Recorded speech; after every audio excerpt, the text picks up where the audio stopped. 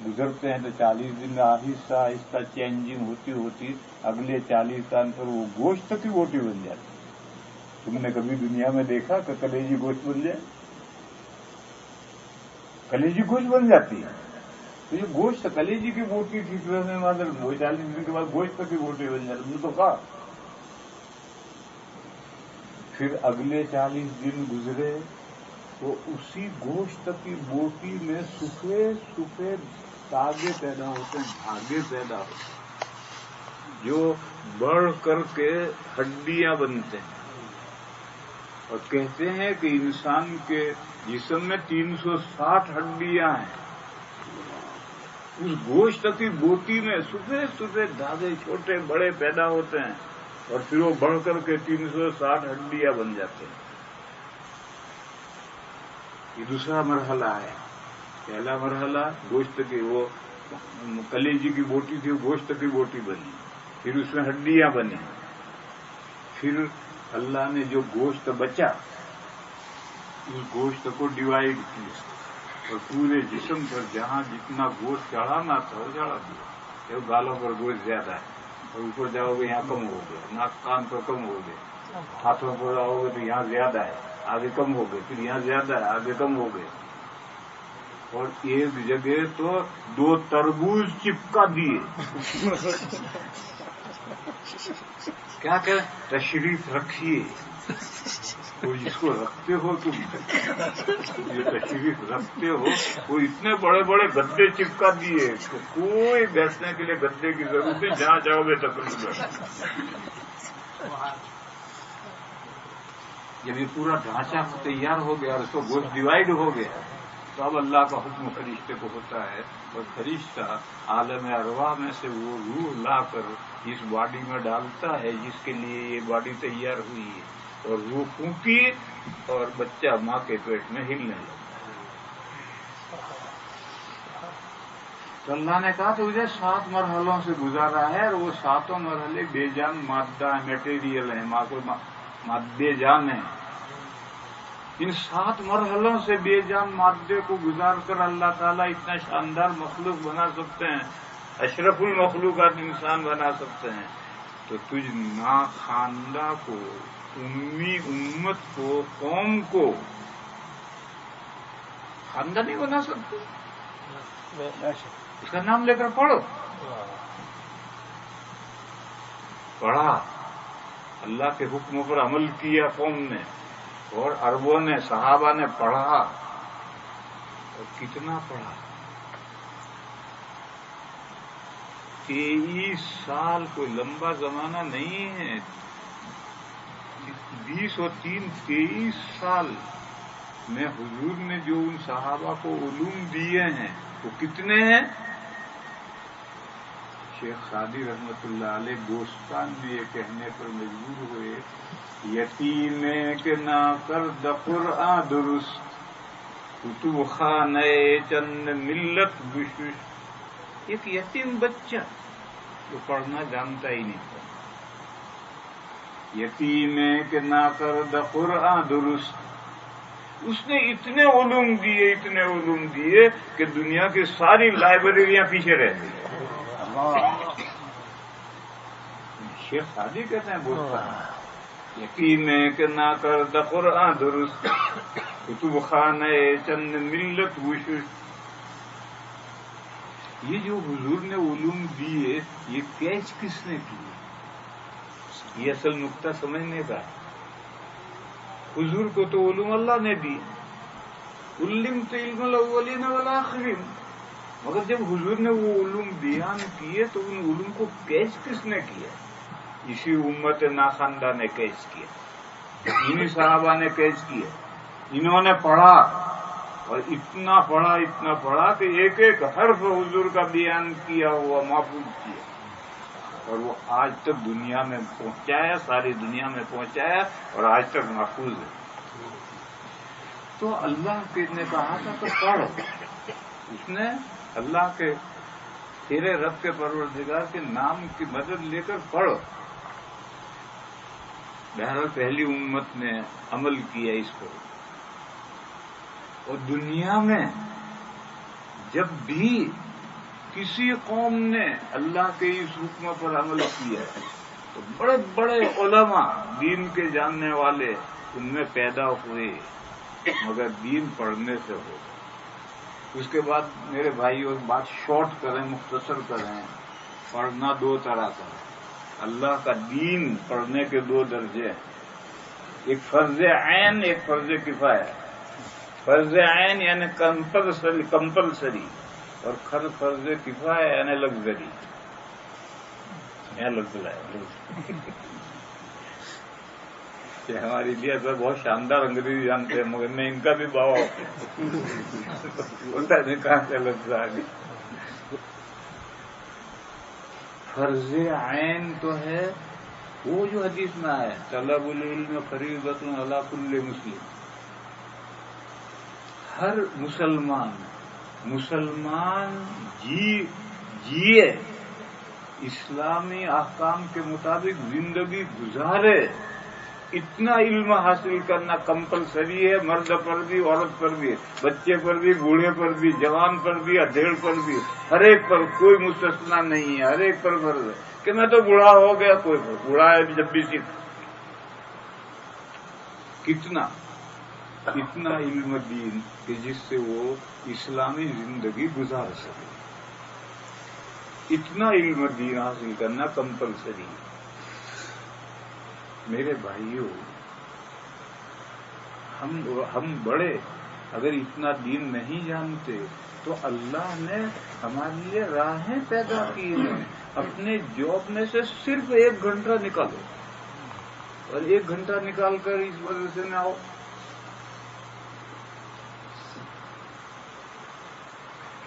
انشاءاللہ اس محلے میں ایسی خواتین بھی ہوں گی جو دین کا ضروری علم جانتی ہیں۔ اگر آپ کے گھر میں سے ضروری علم دین نہیں جانتی، وہ بھی 1 گھنٹہ 2 گھنٹہ فارغ کریں، ان دیندار عورتوں کے پاس جائیں، ان سے دین سیکھیں۔ اور بچے جو پڑھانا ہو پڑھاؤ، کالج میں پڑھاؤ، یونیورسٹی میں پھیلاؤ، مگر مدرسوں کی تعلیم مت بھولو۔ وہ دنیا کے لیے ہے، دنیا میں زندگی گزارنے کے لیے، 4 پیسے عزت سے کمانے کے لیے وہ علوم ہے، ضرور حاصل کرو، کوئی منع نہیں کرتا۔ مگر میرے بھائیوں، انسان صرف اسی دنیا کے لیے نہیں ہے، اس دنیا کے بعد دوسری دنیا بھی آنی ہے، اس کے لیے بھی کچھ یہی کرنا ہے، اور یہاں کچھ کرنے کے لیے کچھ سیکھنا بھی ہے۔ اسی کے لیے اللہ جزائے خیر عطا فرمائے علماء کرام کو، انہوں نے اس ملک میں، اس شہر میں جگہ جگہ انتظامات کر دیے ہیں، دسترخوان بچھا دیا ہے، بڑھے جسے بھوک ہو، صلاح عام ہے یاران نکتہ داں کے لیے، آؤ بڑھو، دسترخوان بچھا ہوا ہے۔ لہذا میرے بھائیوں، بچوں اپنے خود بھی دین کی بنیادی تعلیم لو، اپنے گھر والی لڑکے لڑکیوں کو بھی دین کی بنیادی تعلیم دو، اپنے بچوں کو بھی دین کی بنیادی تعلیم دو۔ اور دوسرا درجہ جو لگژری ہے، وہ بڑا عالم مفتی مولانا بنانا، ساؤتھ افریقہ میں جا کر پڑھ کر مولانا بن کر آیا، یہ فرض کفایہ ہے۔ ہر مسلمان کا بچہ وہاں جائے، ضروری نہیں ہے، ممکن نہیں ہے۔ دنیا میں رہنا ہے، دنیا بھی کو بھولنا نہیں ہے، دنیا مت بھولو، مگر دنیا کے ساتھ دین کو بھی مت بھولو۔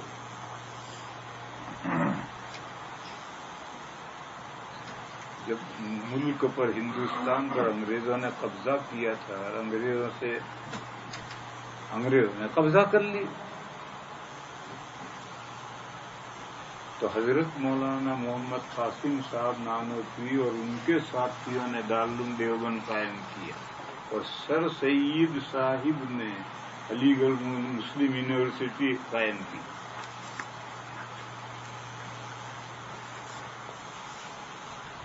اور اس مسلم یونیورسٹی میں سنی دینیات کا شعبہ قائم کیا، اور اس کا ڈپارٹمنٹ کا ہیڈ بنایا مولانا عبداللہ صاحب کو، جو حضرت نانوتوی کے داماد تھے. تو دارالعلوم دیوبند تو دین سکھلانے کے لیے تھا، وہ تو الگ ہے. سر سید نے ایک جملہ کہا تھا کہ میں نے ایسی کالج، اس وقت کالج یونیورسٹی نہیں بنی تھی، علی گڑھ کالج کہلاتا تھا. میں نے ایسا کالج بنایا ہے کہ مسلمان کے ہاتھ میں ایک ہاتھ میں دین ہوگا، ایک ہاتھ میں دنیا ہوگی، دونوں ساتھ لے کر چلے گا. دنیا بھی اس کالج میں پڑھے گا اور سنی ڈپارٹمنٹ میں دین بھی پڑھے گا. تو سر سید نے وہ نتیجہ کیا نکلا ہوا، آج بھی سنی ڈپارٹمنٹ ہے، مگر نتیجہ کیا نکلا اسے چھوڑو. مگر یہ کہ تو ضروری ہے ہر کالج میں، ہر یونیورسٹی میں. اگر وہ کالج اور یونیورسٹی مسلمانوں کی ہے تو علم دین کا جو فرض کا درجہ ہے اتنا پڑھانے کے لیے انتظام ضروری ہے. اور مدرسوں میں اگر بچوں کو آپ لاتے ہیں تو اتنا دنیا کا علم پڑھانا ضروری ہے کہ وہ دنیا میں زندگی گزار سکے. چنانچہ مدارس عربیہ میں دارالعلوم دیوبند میں خاص طور پر ہندی پڑھائی جاتی ہے، انگریزی پڑھائی جاتی ہے، حساب پڑھایا جاتا ہے، جغرافیہ پڑھایا جاتا ہے، نیچے کے درجات میں یہ سب پڑھایا جاتا ہے. میرے بھائیوں کو جو کہنا یہ تھا کہ ہمارے ملک میں پڑھنے والے ہیں، مدرسے کم پڑھ رہے ہیں. آپ کے یہاں پڑھانے والے مدرسے ہیں، طلبہ نہیں رہے، اور وہ طلبہ آپ کے بچے ہیں. ان بچوں کو آپ دنیا سے، میں نہیں کہتا آپ اکھاڑ دیں، دنیا چھڑوا دیں، پڑھاؤ ضرور، دنیا پڑھاؤ، لیکن 2 گھنٹے 2.5 گھنٹے 3 گھنٹے آپ اپنی ذات کے لیے، اپنی بیوی کے لیے، اپنے بچوں کے لیے نکالو، تاکہ دین کا جو کمپلسری علم فرض عین ہے وہ علم حاصل ہو سکے. تو مسلمان دنیا میں بھی عزت سے رہے اور آخرت میں بھی عزت سے رہے. کوئی کہے گا کہ دنیا میں عزت کے لیے علم دین جاننا کیوں ضروری ہے؟ یہ بات لمبی ہو جائے گی تو وقت ہونے والا ہے. جاؤ بس بات یہیں پوری کرتے ہیں. دنیا میں بھی عزت چاہیے، دین حاصل کرو. آخرت میں بھی عزت چاہیے، دین حاصل کرو. اور مولوی علامہ بننا ضروری نہیں، اپنے بچوں کو مسلمان بناؤ، اور جو کمپلسری علم ہے وہ علم کے لیے اپنے بچوں کو فارغ کرو. وآخر دعوانا جزاک اللہ خیر.